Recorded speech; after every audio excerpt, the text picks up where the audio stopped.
Okay, I'd like to call the meeting to order, please. We could first stand for a moment of silence and then the Pledge of Allegiance.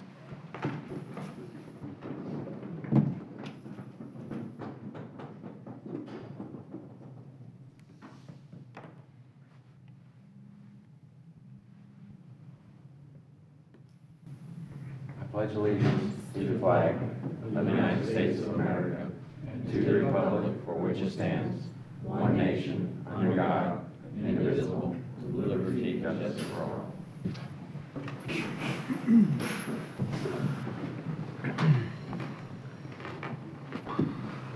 There's a roll call. Kevin Ryman? Here. Michael Fox? Here. Peter Hansel? Here. James Girardi? Here. Roberto Clyde? Here. Bruce Williams? And Chairman Charles Gray. Here. Okay. So next on the agenda is the swearing in of the commissioners, me and Mr. Ryman. People, please rise and raise your right hand, please. Repeat after me. I state your name. I, Charles Gray. A citizen of the state of Florida A citizen of the state of Florida and of the United States of America, And of the United States of America. and being an officer of Pasco County, and being an officer of Pasco County, do hereby solemnly swear or affirm Do hereby solemnly swear or affirm that I will support the Constitution of the United States that I will support the Constitution of the United States and of the state of Florida. and of the state of Florida. Thank you.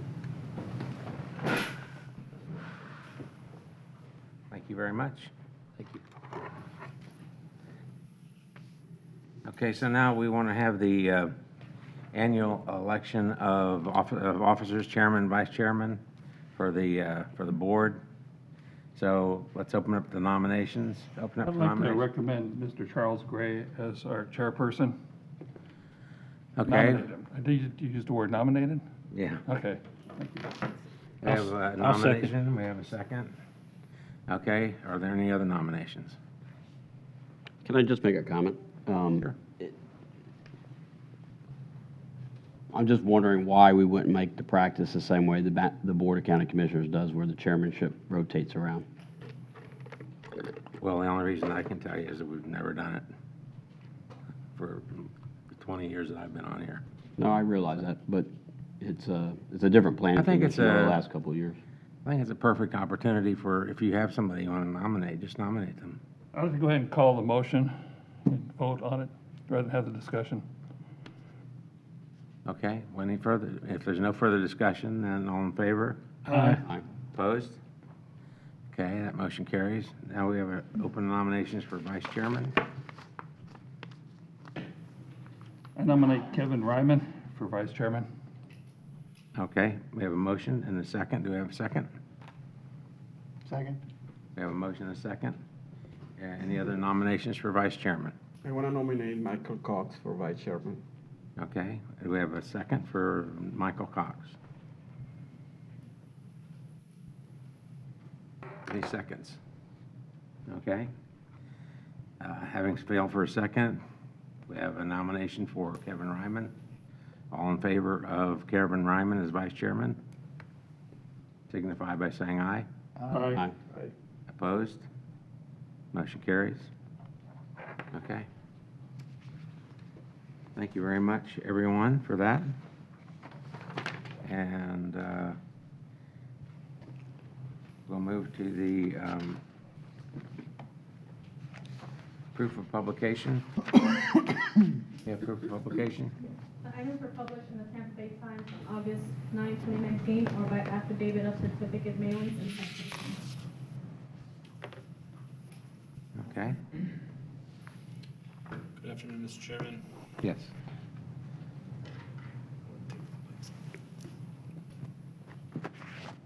Good afternoon, Mr. Chairman. Nectarios Pitos with the Planning and Development Department.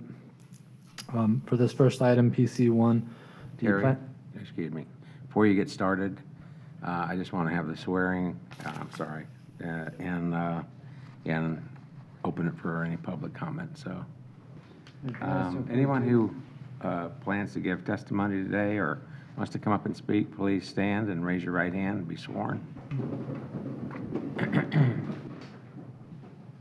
you swear or affirm the testimony you're about to give is the truth, so help you God? I do. Okay. So this is the time for a public comment. Is there any comment from the floor, anything that's not on the agenda today that somebody's here to speak of? Okay, seeing none. Planning Commission is appointed by the county commissioners, and we meet twice monthly. We serve as a local planning agency. We hold public hearings and transmit to the Board of County Commissioners recommendations on comprehensive plan amendments, land development code amendments, rezonings, and conditional use requests. The Planning Commission is the final decision-making body for special exceptions, certain appeals, variance requests, and certain alternative standards requests. However, final decisions may be appealed to the Board of County Commissioners. If anyone is in opposition to any development code amendment, rezoning, conditional use, or any item where the Planning Commission transmits a recommendation to the Board of County Commissioners, it's important for you to attend that Board of County Commissioner meeting. For those of you who are not familiar with the format of our meetings, I'll give you a brief outline. We have continuances, and it's been our custom to approve a continuance if it's requested by the staff or the applicant, unless there are extenuating circumstances. Then we have a consent agenda, and we have items that are listed on the consent agenda, and I'll go through that agenda item by item. If there's anyone here who would like to have anything pulled off consent, raise your hand when I read the agenda item, and we'll pull it off for discussion. Otherwise, everything will remain on consent and be voted on at one time. And then we have regular items. I don't think we have any today, but we do have regular items typically, and those will be heard, as normal. Applicants have 3 minutes to make their presentation, and respondents or questioners will have 3 minutes to list their concerns or objections, and then the applicant will have time to respond to those questions. I don't believe I've had any requests for additional time in writing. Terry, are you familiar, aware of any? Okay, so if you have your phone with you, this is a good time to put it on silent or turn it off so that it won't interrupt the speaker. And I think now, Terry, we're ready to begin. Don't we have minutes to approve too? Do we? Yeah. There's meeting minutes from July 11th. I'll move approval of meeting minutes from the July 11th meeting. Second. Okay, we have a motion and a second. Further discussion on the minutes. All in favor? Aye. Opposed? Motion carries. Okay.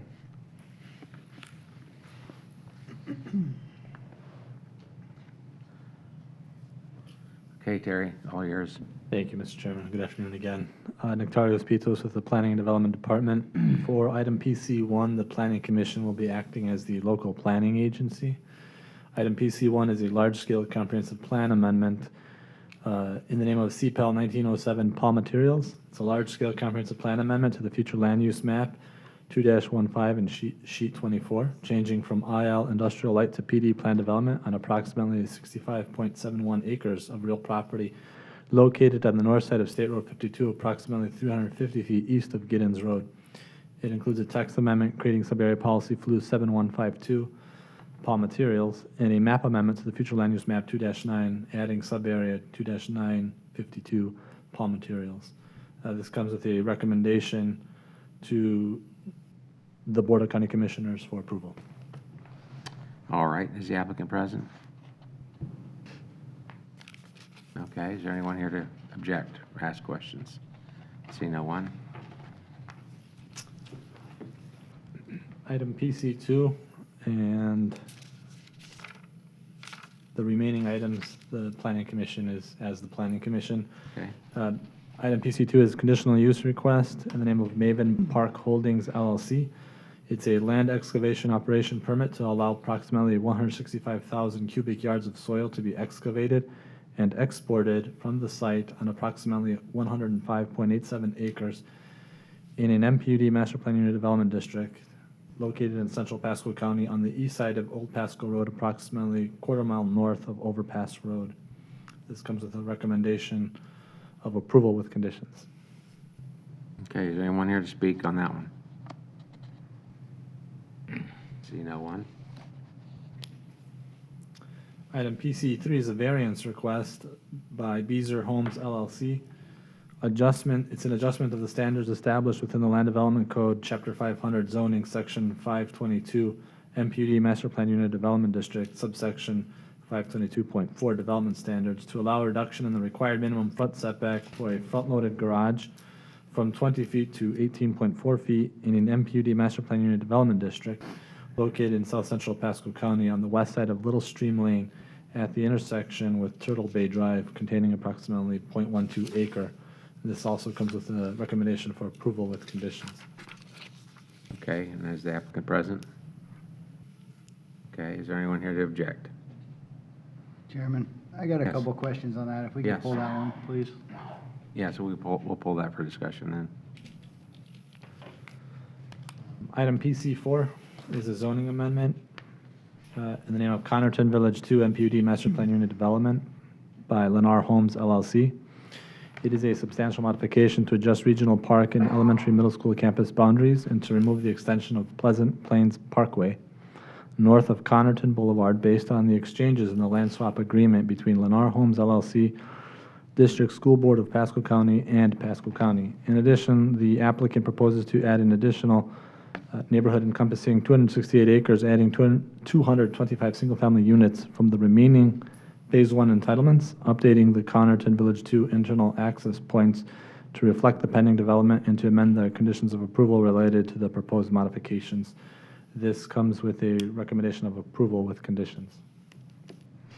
Okay, so we have a recommendation of approval with conditions. Is there any questions from up here? Anyone here to speak on that? Seeing no one? Okay, so do I have a motion to approve the consent agenda with the exception of PC3? So moved. We have a motion to approve consent, PC1, PC2, PC4. We have a motion and a second. Any further discussion? All in favor? Aye. Opposed? Okay, that motion carries. Now we want to talk about PC3.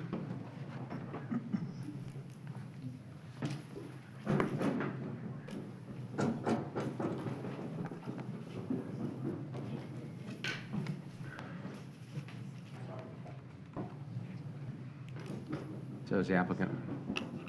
Okay. You want to come up and make a presentation? Gary, you want him to speak first, or you? I can. Huh? We can. There was a presentation that I can briefly move Okay, through, go ahead. and then the applicant can speak to the, Yeah, then we to can the ask details of questions. the That's project. fine. Yeah. Item PC3 is PDD 192076, which is a variance request reduction, which is a reduction in minimum front setback for a front-loaded garage from 20 feet to 18.4 feet by Beazer Homes LLC. It's located in the south central Pasco County on the west side of Little Stream Lane at the intersection with Turtle Bay Drive, indicated where the star.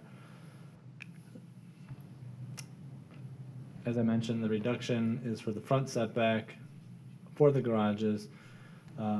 In the findings, there was a construction error due to the surveyor having incorrectly staked the property for construction, which resulted in the inconsistency, requesting for the variance here to address a bona fide error. This is the location of the surrounding zoning with regard to the subject property within that MPUD zone. Also the location of the subject property with the surrounding future land use, which is in a planned development, typical for MPUD zoning to some degree. Access point is from Massachusetts Avenue, which is the local road fronting the subject property. And this is the site plan indicating the access to the site from Little Stream Lane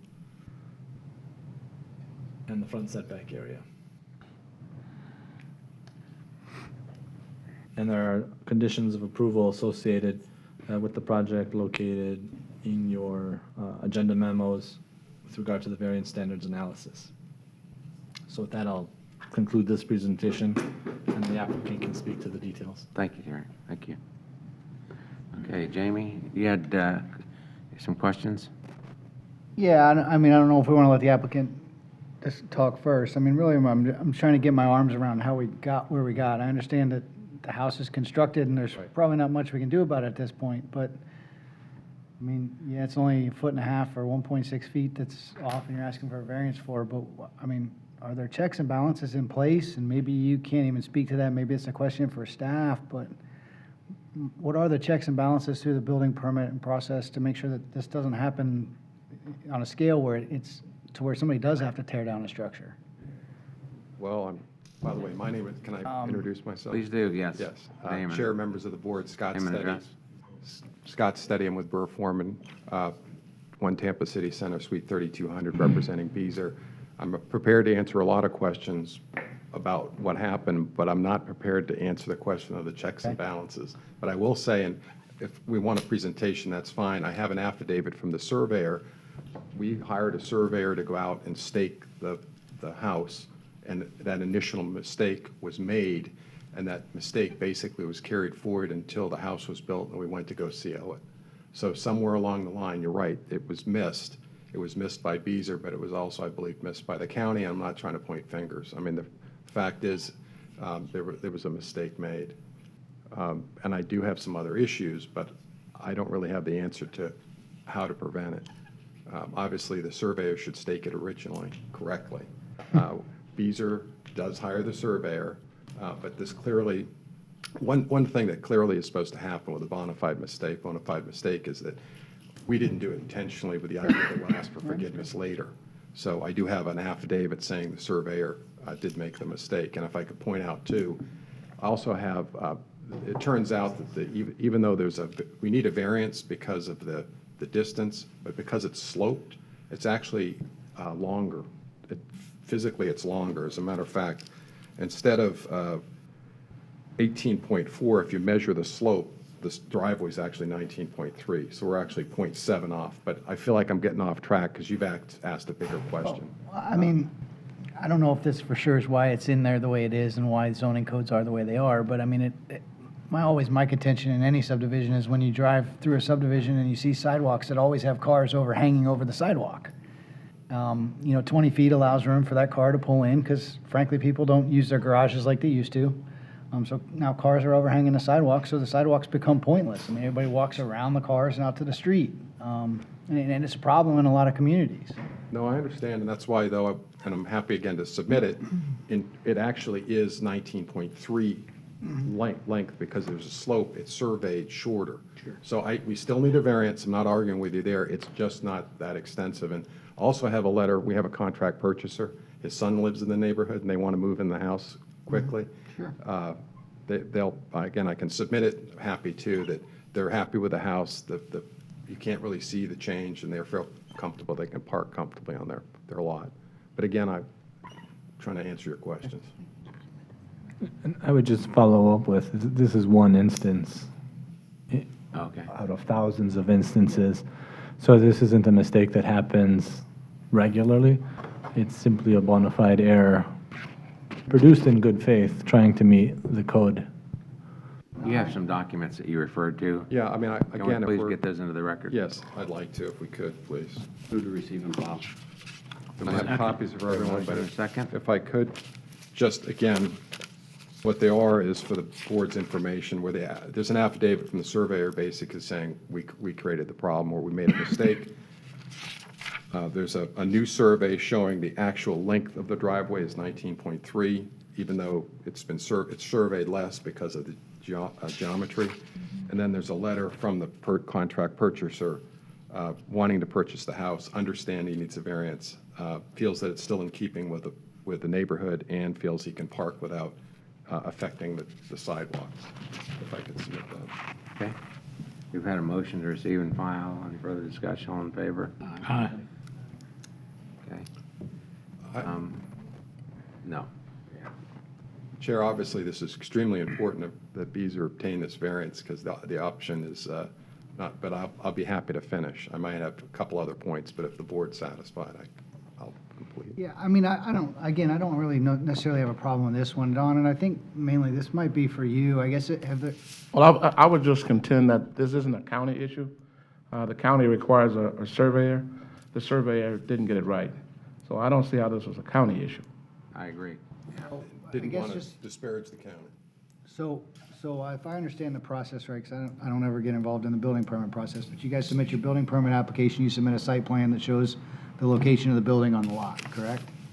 Yes. Or at some point in the process, there's a site plan that has the building shown. If you'd like, I have Greg, who's our building director. He can Okay. probably answer this Perfect. better. That'd be Sorry, great. Greg, but if you can come on up. I apologize for dragging you up here, but let's, I'm representing Beach and Associates Survey. okay, so well, let's get some answers. just to go over the checks and Yeah. balances. Yeah, I need to speak, Sworn in? Did you? I need you to speak in the microphone, I'm sorry, we got to record everything. If you can introduce yourself, name and address, My please. name's Jeff Hartley. I'm with John Beach and Associates. I'm representing John Beach. Okay. I'm Greg And DeCaro. what's your I'm with address? Beazer Homes. What's your address? My home address is 1708 Water Oak Drive, Tarpon Springs, Florida. Okay, thank you. Okay. We just one at a time. Okay. And, Yeah, as far as the checks and balances go, so we submit a plot plan that goes into permitting to build the house. We go and lay out. Now, the house was actually laid out to where it was supposed to be. What happened is there's a different set of plans in the building. They have a Plan E474, and those make some changes in the front. There was a wall in the garage that goes, it's either a 4-foot wall or a 2-foot wall. So we stake out the envelope, we place it on the lot according to setbacks. Now the house gets built within. The problem is the wall was shortened by 2 feet, which made the garage closer to the street. We did a tie-in survey, which at the point after the tie-in survey, normally that catches it, but if the tie-in, sometimes the tie-ins of form boards aren't closed off, we show it where it's at, they submit the tie-in survey, it shows the tie to what it is in the field, it being 18.5. Now, if that goes through the county, it gets accepted. I don't know that part of it. And then normally what we do afterwards is a foundation tie-in survey, so at the time of slab, we go back and remeasure to make sure everything's accordingly to where it's at. And I don't know if that phase happened, but we ended up at a final survey, and then that's when it got caught. So there is the checks and balances that do go through, and we try, we do a lot of these, and we, as much as we can, we don't want, obviously, we don't want this problem to happen because it's costly, so it's, Completely. but I don't know if there was a change in house plans that caused the wall to be 2 feet different in the garage. That would be something. Do you know, is there a step in the process that requires the foundation survey to be submitted, or? Well, the county requires that the survey be submitted. Obviously, in this case, a couple of things combined to go wrong. Adjustments within the house itself, placement on the site. This is a very, very rare occurrence, and the county wouldn't be in objection to you approving this. We just don't want to have blame placed on the county, because I don't feel the county's at fault for this at all. Yeah, no, I completely agree with everything everybody said, and I don't think anybody, the whole purpose I was asking the question, I didn't know, is there something that needs to be established to be submitted throughout the process so we don't get to the end and realize there's a mistake? That was my only question. Well, I would contend that the process itself worked. Okay. This is just one of those rare occurrences where everything went wrong. Okay. I'm fine. Okay, so you're not going to suggest that they're limited to compact cars, or? No. No. I'm fine. Just an idea. Volkswagen. Walk with shin guards on. Yeah, thank you. But it is true, it's an important thing, you don't want cars hanging over the sidewalks all over the Well, place. and like I said at the beginning, obviously in this case, it's a minor variance, it's a reduced, but let's face it, every subdivision being built today, I think, is at 5-foot side setbacks. Yeah. That's everywhere, okay? When you end up with drainage easements that are right up against the house, if this happened on the side yard, I don't know that anybody could be as forgiving as to be able to approve this. So it's just, that was the reason why I asked the question, are there other checks and balances to where, yes, you submit it at the beginning, and yes, you submit it at the end, well, the end's too late. You guys know the consequences if you find it at the end. That's my only point. Right, understood. Just to add a point here, just because I'm really familiar with the procedures of the county, The county do everything they can during the permitting process to be sure that this is right and the setbacks are protected. It's responsible of the GC and the builder to hire the right surveyor, be sure that the surveyor is certified and did the right job. The county can inspect that after the fact, not before. So at this point, the county, I don't see any blame in the county, to be honest with you. And I understand this mistake happening. It's once in thousands. I have been there, guys, so I feel your pain. But it's just to don't create that precedent, and he's totally right. We don't want cars blocking the sidewalks. That is not a good procedure because we lost the sidewalks. But I understand your point, but we don't need to point finger here because I understand the county follow every single procedure here. We apologize for any disparaging comment I might have made. You didn't say it, so we're good. Thank you very much. Okay, once said, you can't take it back. You know? I think it was that Isn't that right, Don? High-powered attorneys. That's right. I'll move for approval. I second. Thank you. Motion and second. Further discussion? All in favor? Aye. Opposed? Motion carries. Move to adjourn. Okay, Thank you. I second. we're adjourned. All right. Okay. Did a good job there. Glad I could help. Yeah, I'll tell you what, hey, That intense, right? this is one of the smoothest ones.